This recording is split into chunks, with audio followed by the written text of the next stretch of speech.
그리스도의 풍성하신 은혜와 사랑이 늘 함께 하시기를 바랍니다.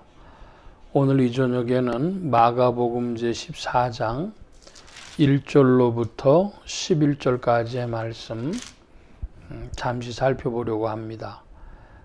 마가복음 14장 1절입니다. 이튿날이 지나면 유월절과 무교절이라 대제사장들과 서기관들이 예수를 궤계로 잡아주길 방책을 구하며 가로되 미뇨가 날까 하노니 명절에는 말자 하더라. 자, 이틀이 지나면 인데 그러면 이틀 전에 무슨 이야기가 있었는가 그러면 마가복음 13장에 나오는 소종말론에 관한 말씀들이 주어진 것이죠.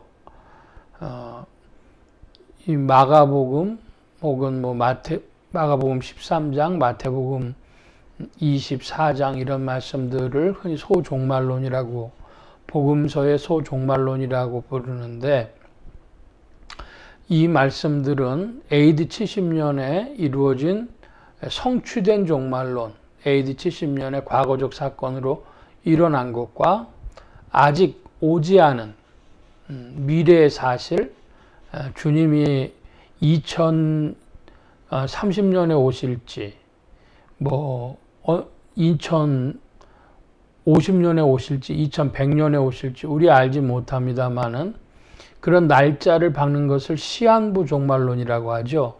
어쨌거나 미래적 종말론에 속하는 것인데요. 그 미래적 종말론 사이에 이루어진 종말과 미래적 종말 사이에는 사실은 우리 심령상에 임한 성령과 그리스도의 나라 이 사이에서 사실은 세상에 하나님의 심판이 벌써 임한 것으로도 지금 임하고 있는 것으로도 봅니다. 그러니까 종말론 그러면 과거와 미래가 오버래핑 돼서 마태복음, 마가복음을 해석할 수 있고 현재적으로 우리의 심령에 주시는 말씀도 있다. 이렇게 크게 정리하고 14장의 말씀 봅니다. 이제 대제사장들과 서기관들이 6월절 명절에 예수님을 어찌할 것인가 하는 그런 이제 문제가 있는 것이죠. 자, 3절 봅니다. 예수께서 베다니 문둥이 시몬의 집에 식사하실 때에 한 여자가 매우 값진 향후고 순전한 나드 한 옥합을 가지고 와서 옥합을 깨뜨리고 예수의 머리에 부으니 어떤 사람들이 분내어 서로 말하되 무슨 의사로 이 향유를 허비하였는가? 이 향유를 300데나리온 이상에 팔아 가난한 자들에게 줄 수 있었겠도다 하며 그 여자를 책망하는지라. 예, 여기 지금 300데나리온의 향유라 그랬습니다. 굉장히 비싼 향유가 되겠습니다. 왜냐하면 그 당시에 한 데나리온이라고 하는 것은 하루 먹고 자고 그리고 얼마간의 그 돈이 남아서 나중에 옷도 사 입든지 필요한 그 일부분의 돈을 남길 수 있을 만한 그런 돈이 됩니다. 오늘날로 치면 노동자의 하루 품삯인데 노동자의 하루 품삯이 시급이 꽤 비싸요. 그래서 요즘에 보니까 제가 몇 년 전만 하더라도 8만 원, 10만 원 그런 줄 알았는데 요즘에는 한 15만 원은 흔히 말하는 시다. 그 아주 그 처음 시작하는 초보들도 15만 원 정도 받는다는 거예요. 그래야 생활이 된다는 거죠. 그냥 10만 원으로 치겠습니다. 10만 원으로 쳐도 300데나리온이라면 3천만 원짜리입니다. 오늘날 이 돈하고 완전히 동일하게 비교할 수는 없어요. 왜냐하면 그 당시에는 화폐 경제가 그렇게 발달하지 않았기 때문에 굉장히 비싼 기름이다라고 오늘날로 치면은 몇백만 원, 몇천만 원 가는 그런 굉장히 귀하고 비싼 기름이다. 이렇게만 이해하면 되겠습니다. 그래서 이것을 가난한 자들에게 줄 수 있었는데 왜 이렇게 허비하냐, 낭비하냐 이랬습니다. 그랬더니 6절 이하입니다. 예수께서 가라사대 가만두어라. 너희가 어찌하여 저를 괴롭게 하느냐? 저가 내게 좋은 일을 하였느니라. 가난한 자들은 항상 너희와 함께 있으니 아무 때라도 원하는 대로 도울 수 있거니와 나는 너희와 항상 함께 있지 아니하리라. 저가 힘을 다하여 내 몸에 향유를 부어 내 장사를 미리 준비하였느니라. 내가 진실로 너희에게 이르노니 온 천하에 어디서든지 복음이 전파되는 곳에는 이 여자의 행한 일로 말하여 저를 기념하리라 하시니라. 이것은 매우 상징적인 지금 의미를 띠고 있는 사건을 말합니다. 가난한 자들은 항상 너희와 함께 있다. 그런데 예수님의 지금 이 사건은 역사상에 벌어지는 유일한 사건이 지금 예비되고 있는 것입니다. 자, 예를 들어 보겠습니다. 죽음, 사람이 죽는다고 하는 것은 유일무이한 사건입니까? 그 사람 개인에게는 유일무이한 사건이지만 모든 사람의 역사 속에는 그렇지 않죠.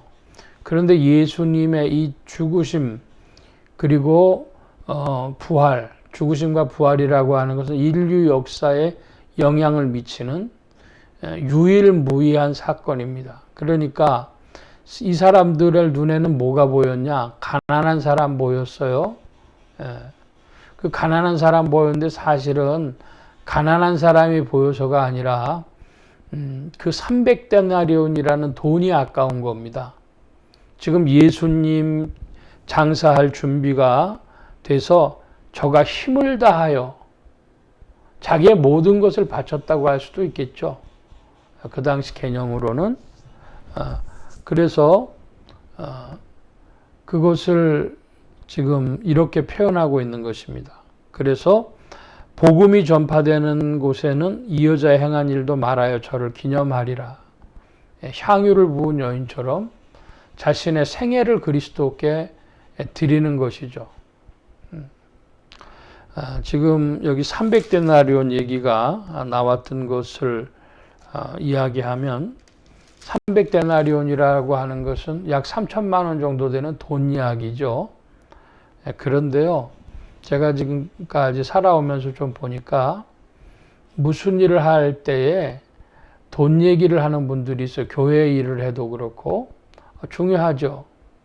그런데 굉장히 빨리 계산을 하고 이야기를 하고 그래요.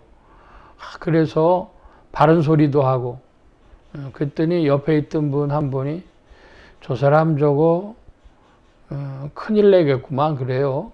왜 그러냐 했더니 뭔 사람이 저렇게 돈 계산이 빠르고 돈에 대해서 생각이 많아 그럽니다.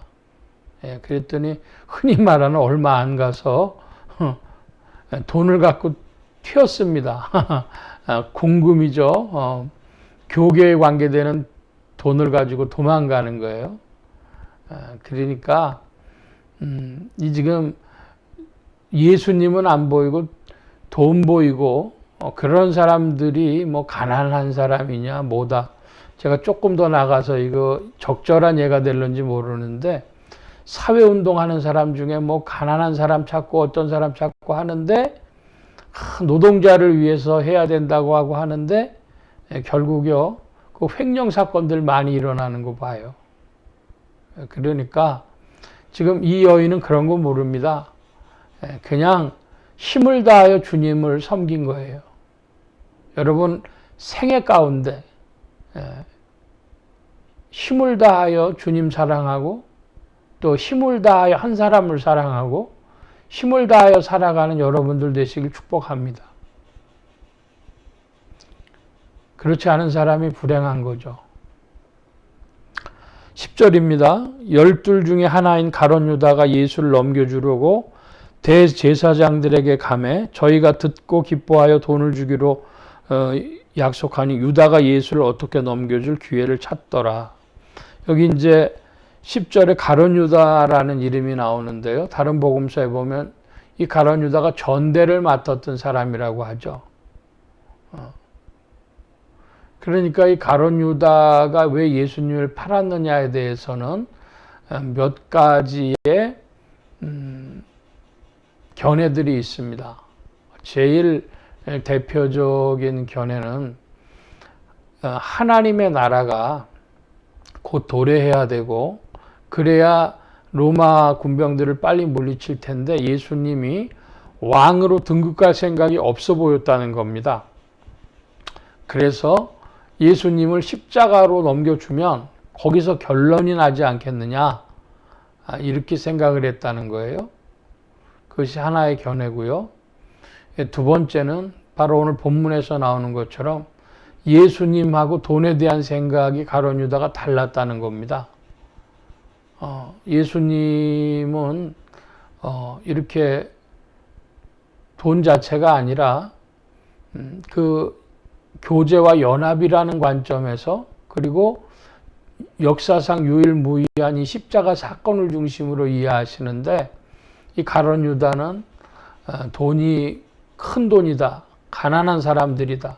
이거 그들에게 주거나 나누면 어땠을까? 이렇게 생각이 달랐다는 거예요. 물질에 대한 이해가. 그래서 서양의 유명한 목사님 한 분은 거룩한 낭비, 거룩한 허비, 돈 잘 쓰는 법에 대해서 그런 이야기를 한 적도 있습니다. 사도 바울이 거룩한 허비를 말한 것처럼 우리도 그래야 된다는 그런 이야기를 한 적도 있는데 생각이 달랐다는 거예요. 세 번째는 자기가 전대를 맡아서 자기가 그 중에서 돈을 빼가는데 자기에게 들어올 돈이 300대나 3천만 원이 들어와야 되는데 그거 날려먹어서 화를 내가지고 오늘 본문에 근거한 것이죠. 화가 나서 그랬다는 겁니다. 그런데 무엇이 되었든지 간에 가룟 유다는 주님하고 마음이 맞지 않았던 사람이에요. 주님의 생각, 주님의 계획 전혀 모르고 주님을 이용하려고 한 자기의 생각이 있었던 사람입니다. 자, 그렇다면 오늘날도 수많은 가룟 유다가 있지 않겠어요? 자기의 세운 계획 때문에 주님을 이용하려고 한 사람들. 그러므로 여러분은 여러분의 생애에 계획이 없는 사람이 되길 축복합니다. 주님이 인도하시고 주님이 기뻐하시는 걸 기뻐하시고 주님이 계획하신 것을 뒤따라가려 하고 주님의 뜻이 무엇인지를 질문하는 여러분들, 여러분의 전 생애가 되기를 축복합니다. 오늘날 사람들이 자기 계획이 없으면 되냐? 예, 주님은 우리를 인도하십니다. 그리스도의 성령을 따라가는 여러분들 되시기를 바랍니다. 오늘 말씀은 여기까지 살펴보겠습니다. 기도합니다. 만복의 근원 되신 하나님 함께해 주셔서 오늘날도 주님의 계획하심과 주님의 생각과 주님의 일하심을 따라가는 무리들이 주 안에 더해 줄 줄로 믿습니다. 부족한 종들도 부르사 주의 나라에 동참하게 하시고 주님이 가시는 길을 따르게 하시고 주 성령께서 이끄시는 길을 따라가도록 주의 인도하심을 받아 마땅히 가야 할 길을 나아가는 지혜로운 자들이 되어지도록 주장하시고 인도하여 주시옵소서. 온 교회와 성도들과 주의 종들이 함께 하신과 같이 예수 소망교회와 온 성도들과 부족한 종에도 함께하여 주옵시고 복음 전파 영혼 구원하는 일에 쓰임 받으며 성령님과 함께 전진케 하여 주옵소서. 한 주간 남은 날들에도 힘주시고 은혜 베푸심 의지하올 때에 감사하며 예수 그리스도의 이름으로 기도하옵나이다. 아멘. 하늘에 계신 우리 아버지여, 이름이 거룩히 여김을 받으시오며 나라의 임하옵시며 뜻이 하늘에서 이루어진 것 같이 땅에서도 이루어지이다. 오늘날 우리에게 일용할 양식을 주옵시고 우리가 우리에게 죄 지은 자를 사하여 준 것 같이 우리 죄를 사하여 주옵시고 우리를 시험에 들게 하지 마옵시고 다만 악에서 구하옵소서. 대개 나라와 권세와 영광의 아버지께 영원히 있사옵나이다. 아멘.